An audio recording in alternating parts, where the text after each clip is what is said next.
দর্শক, আমরা যেমনটি প্রতিবেদনেও দেখছিলাম এবং বিগত বেশ কিছুদিন ধরে আমরা জানি খালেদা জিয়া জীবন মৃত্যুর সাথে লড়াই করছিলেন এবং এভার কেয়ার হাসপাতালে তিনি ভর্তি ছিলেন বেশ লম্বা সময় ধরে। তার মৃত্যুর পর সেই হাসপাতালের আশেপাশে কিন্তু নেতাকর্মীরা ভিড় করেছেন। যদিও আমরা যতদূর জেনেছি যে যেহেতু দাফন এবং জানাজা আগামীকাল, তো তার মরদেহ আজকে এভার কেয়ার হাসপাতালেই থাকবে। আমরা সেখানে চলে যেতে চাই, এভার কেয়ার হাসপাতালের সামনে। আচ্ছা অদিতি, এখানে আমার মনে হয় গুলশান কার্যালয় থেকে ঘুরে আসা উচিত, কারণ আমরা দেখতে পাচ্ছি তারেক রহমান আসলে গুলশান কার্যালয় থেকে বের হচ্ছেন, আমরা ছবিটা দেখতে পাচ্ছি। গুলশান কার্যালয়ে যে বৈঠকটি চলছিল সেখানে তারেক রহমান অংশগ্রহণ করেছেন।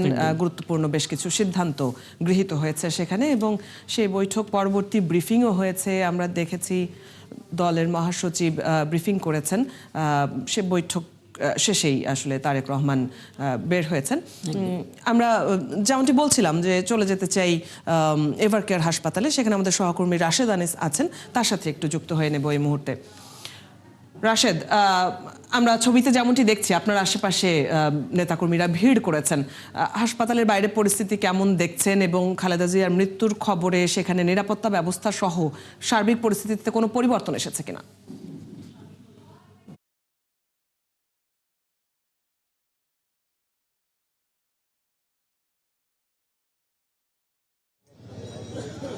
অদিতি, কঠোর নিরাপত্তা ব্যবস্থা রয়েছে এবং যত সময় যাচ্ছে নেতাকর্মীরা ভিড় করছেন। আমি আসলে সাধারণ মানুষ যারা রয়েছেন বা নেতাকর্মীরা যারা রয়েছেন তাদের সাথেই আছি এবং তাদের কিন্তু কান্না এবং আহাজারি সেটিতে কিন্তু এভার কেয়ারের যে চারপাশ রয়েছে সেই বাতাস ভারী হয়ে উঠেছে।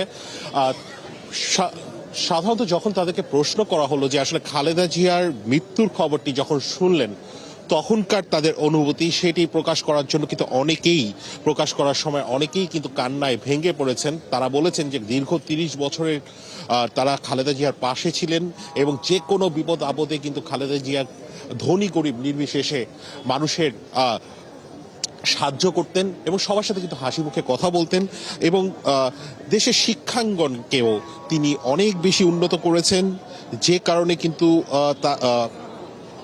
২০০৫ সালে কিন্তু বিশ্বের সবচেয়ে ক্ষমতাধর নারীদের তালিকায় তাকে ২৯ নম্বর স্থানও দেওয়া হয়। প্রথমবারের মতো নারী প্রধানমন্ত্রী তিনি। ১৯৯১ সালে প্রথমবারের মতো তিনি ক্ষমতায় আসেন, প্রধানমন্ত্রী হন একজন সাধারণ গৃহবধূ থেকে, যিনি কিনা ছিলেন রাজনীতিতে অনিচ্ছুক, তিনি কিন্তু হয়ে ওঠেন দেশের প্রধানমন্ত্রী। তিনবারের প্রধানমন্ত্রী। ১৯৯৬ সালেও কিন্তু নিরঙ্কুশ বিজয় হয়। এরপর কিন্তু তত্ত্বাবধায়ক সরকারের তত্ত্বাবধানে দ্বিতীয় যখন হলো ইলেকশন হয় তখন কিন্তু হেরে যান, কিন্তু ২০০১ সালে তিনি তৃতীয়বারের মতো নির্বাচিত হন। মূলত এখানে যারা আছেন তাদের সাথে যখন আমরা কথা বলছি তারা কথা বলতে পারছেন না, তাদের যে আবেগ অনুভূতি সেটি প্রকাশ করার মতো নয়। আপনি জানেন প্রায় ১ মাস ৬ দিনের মতো হাসপাতালে চিকিৎসাধীন ছিলেন এই এভার কেয়ার হাসপাতালেই।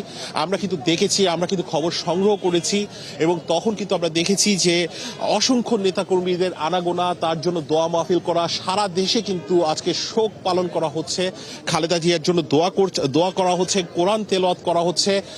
নেতাকর্মীরা আসছেন, দূর দূরান্তর থেকে এসেছেন। আমি এমন অনেক নেতাকর্মীদের পেয়েছি যারা প্রায় অনেক কিলোমিটার পথ পাড়ি দিয়ে এসেছেন, কেউ টাঙ্গাইল থেকে এসেছেন, কেউ বগুড়া থেকে এসেছেন। মূলত যখন সকাল 6:30টার দিকে মৃত্যুর সংবাদটি শুনলেন তখনই কিন্তু তারা যাত্রা শুরু করেছেন। আগামীকাল দেশের মানুষ ঐতিহাসিক একটি জানাজা দেখবে, সেটি বলাই যায়, যেখানে লাখো লাখো মানুষের সমাগম ঘটবে। তাই কিন্তু আমরা দেখছি যে এই যে নেতাকর্মীরা আনাগোনা সেটাই দেখছি। আমরা যদি দু একজনের সাথে কথা বলার চেষ্টা করি, শুরুতেই যদি আপনার সাথে কথা বলি, যখন মৃত্যু সংবাদটি শুনলেন তখন আসলে অনুভূতিটা কেমন? ধন্যবাদ। আসলে মৃত্যু সংবাদ শুনেছি বলতে কালকে রাত থেকে যখন শুনেছি, মধ্যরাত থেকে অসুস্থ তিনি, আমরা রাত 4টার মধ্যে ঘুমাইনি। তারপরে তন্দ্রের মধ্যে পড়েছি। সকালবেলা 7টার দিকে আমাকে ছোট ভাই ফোন দিয়ে জানায় যে ম্যাডাম আর নেই। ওই সময় মনে হলো আমার নিজের মা নেই, এরকম মনে হয়েছে আমার। আসলে আমার একটা আফসোস রয়ে গেল। তার সাথে আমরা যখন তিনি বিভিন্ন জায়গায় যাইতেন আমরা তার বহরে দৌড়াতাম, সেই জিনিসটাকে আমরা মিস করতেছি এখন। বাংলাদেশের আপসীয়তা এবং আধিপত্য বিরোধী যে সংগ্রাম, সেখানে খালেদা জিয়ার নাম অবসরণীয় থাকবে ইনশাল্লাহ। আমি দেখছি যে আপনি কান্না আটকায় রাখতে পারছেন না, একটু যদি বলেন। আসলে মানে দেশনেত্রী বেগম খালেদা জিয়া যখন ক্ষমতা থেকে যায় 6 সালে, আমি তখন ক্লাস 8-এ পড়ি। সেই তখন থেকে আমি ছাত্রদলের রাজনীতির সাথে সম্পৃক্ত, ছাত্রদলের তখন ওয়ার্ডের সেক্রেটারি হই। সেই থেকে কলেজ ইউনিভার্সিটি পেরিয়ে এখন আমি জেলায় আছি। আর জিয়া পরিবারের প্রতি আমাদের ইমোশনটা আসলে এটা আমরা কোনো ভাষায় ব্যক্ত করতে পারবো না। যেদিন স্বৈরাচার হাসিনা নেত্রীকে জেলে দিল, তখন আমাদের ইমোশন ধরে রাখতে পারি না, আমরা যার যে জায়গা থেকে প্রতিবাদ করেছিলাম। কাছ থেকে দেখেছেন, কোন স্মৃতিটা সবচেয়ে বেশি মনে আছে? তিনি অমর, দেশের রাজনীতির সবচেয়ে বড় অভিভাবক। এখনকার প্রেক্ষাপটে কোন স্মৃতিটা আপনাকে সবচেয়ে বেশি নাড়া দিচ্ছে? সবচেয়ে বেশি নাড়া দিচ্ছে যখন দেশনেত্রীকে এক কাপড়ে শেখ হাসিনা বাড়ি থেকে বের করে দিয়েছিল। তার স্বামী বাংলাদেশের রাষ্ট্রপতি ছিল, স্বাধীনতার মহান নায়ক, সে প্রধানমন্ত্রী ছিল, অথচ তাকে গৃহহীন করেছিল। যখন সে এক কাপড়ে, সেদিন সব থেকে বেশি নাড়া দিয়েছিল। আজকে সে গৃহহীন হয়ে গিয়েছিল এই দেশের মাটিতেই। তার সন্তান কোকো, তিনি মৃত্যুবরণ করেছেন বিদেশের মাটিতে বসে।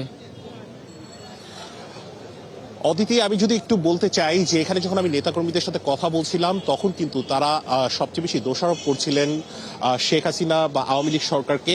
তিনি বলছেন যে অসুস্থ অবস্থায় তার এই যে মৃত্যু, সেই মৃত্যুর জন্য কিন্তু দায়ী আওয়ামী লীগ সরকার, এবং 2018 সালে তাকে স্লো পয়জনিং দেওয়া হয়েছে, এবং শেখ হাসিনা যে শোক জানিয়েছেন সেই শোক তিনি জানাতে পারেন না, এই বিষয়টি নিয়েও কিন্তু আসলে তারা মন্তব্য করেছেন। পাশাপাশি রাশেদ, আমরা যেমনটি শুনছিলাম যে আবেগ আপ্লুত হয়ে পড়ছেন যারা তার সাথে কাজ করেছেন, যারা দীর্ঘদিন দলের হয়ে কাজ করেছেন, তারা সবাই একটা আবেগঘন পরিবেশ এখন সৃষ্টি হয়েছে এভারকেয়ার হাসপাতালের সামনে। দর্শক, আমাদের সাথে সেখান থেকে যুক্ত ছিলেন সহকর্মী রাশেদ আনিস।